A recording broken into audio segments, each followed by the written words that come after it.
بسم الله الرحمن الرحيم هل أتى على الإنسان حين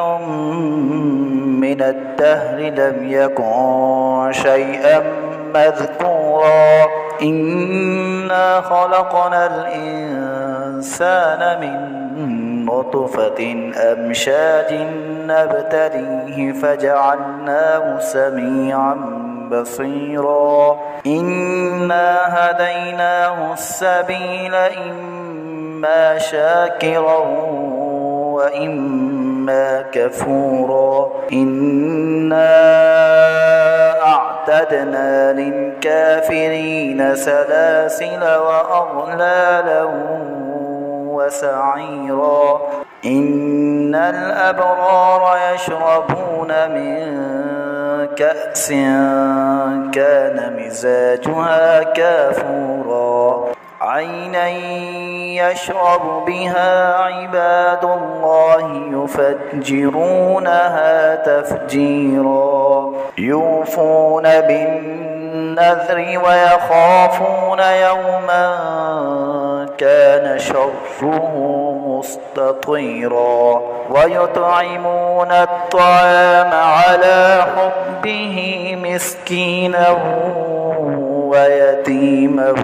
وأسيرا إنما نطعمكم لوجه الله لا نريد منكم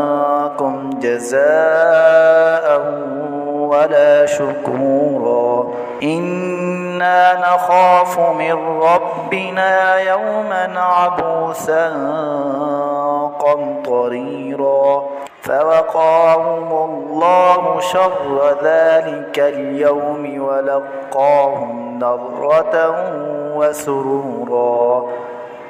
وجزاهم بما صبروا جنة وحريرا متكئين فيها على الأرائك لا يرون فيها شمسا ولا زمهريرا ودانية عليهم ظلالها وذللت قطوفها تظليلا ويطاف عليهم بآنية من فضة وأكواب كانت قوارير من فضة قدروها تقديرا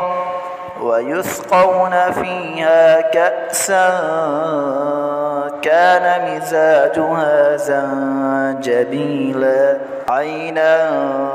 فيها تسمى سلسبيلا ويطوف عليهم ولدان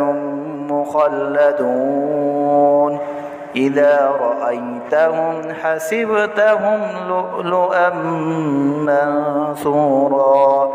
وإذا رأيت ثم رأيت نعيما وملكا كبيرا عاليهم ثياب سندس خضر واستبرق وحلوا أساور من فضة فسقاهم ربهم شرابا طهورا إن هذا كان لكم جزاء وكان سعيكم مشكورا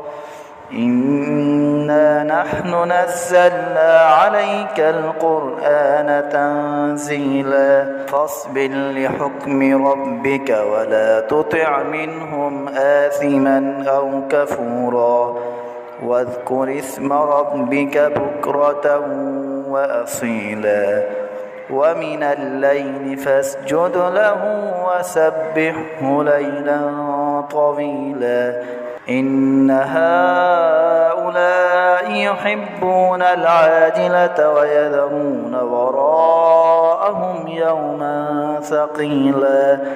نحن خلقناهم وشددنا أسرهم وإذا شئنا بدلنا أمثالهم تبديلا إن هذه تذكرة فمن شاء اتخذ إلى ربه سبيلا وما تشاءون إلا أن يشاء الله إن الله كان عليما حكيما يدخل من يشاء في رحمته والظالمين أعد لهم عذابا أليما.